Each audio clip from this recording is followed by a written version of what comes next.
话本来只想说一半就好，像平常那样开两句玩笑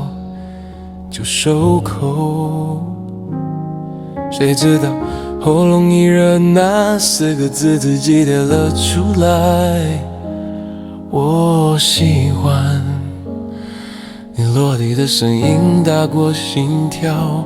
没有立刻回答你，只是在被烟花圈那几秒钟站得比人是你，时间还远，我听见自己呼吸变得不再自然，每一下都在提醒，在后悔，享受回忆惘然。我喜欢你说完自己都吓了一跳，所有暧昧的安全距离都被口气烧掉，本来可以一直装下一直陪你笑，现在连早安2字都变山畔的预兆。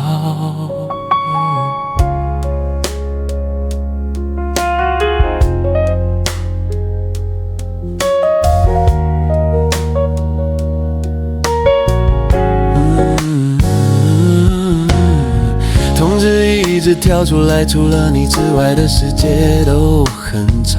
谁也吃饭谁传真图，只有你对话框安静的视角，我盯着那正在输入忽隐忽现的符号，想看一颗星被你拿在手心反复拨号，想起那些暧昧的晚上，一起走路走到再晚，你将工作将所有我们想说不完的话一半，以为这一场结局我们棋逢敌手是尽力的，后来才发现原来慢慢结束的是我自己。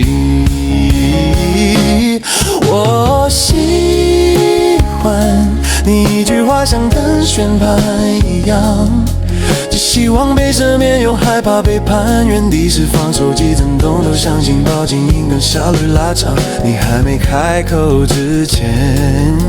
我已把自己推上刑场。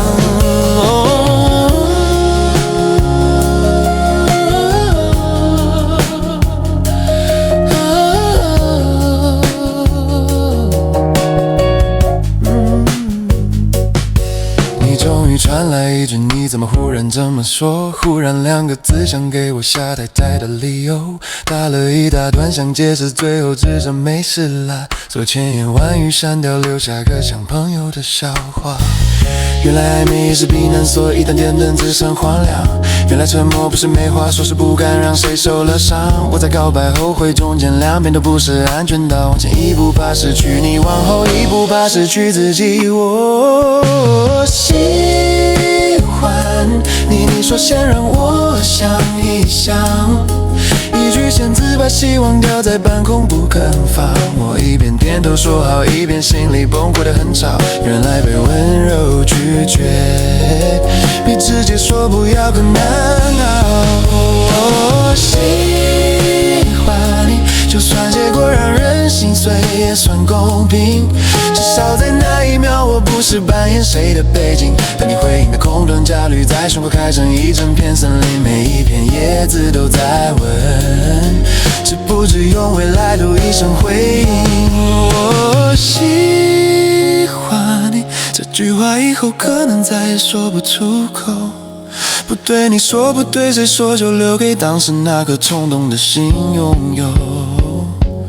如果有一天我们在别人身边重逢，礼貌寒暄各自温柔，希望你还记得曾经有人为了喜欢你慌张到差点没有学会好好照顾自己，希望你还记得曾经有人为了喜欢你慌张到差点没有学会好好照顾自己。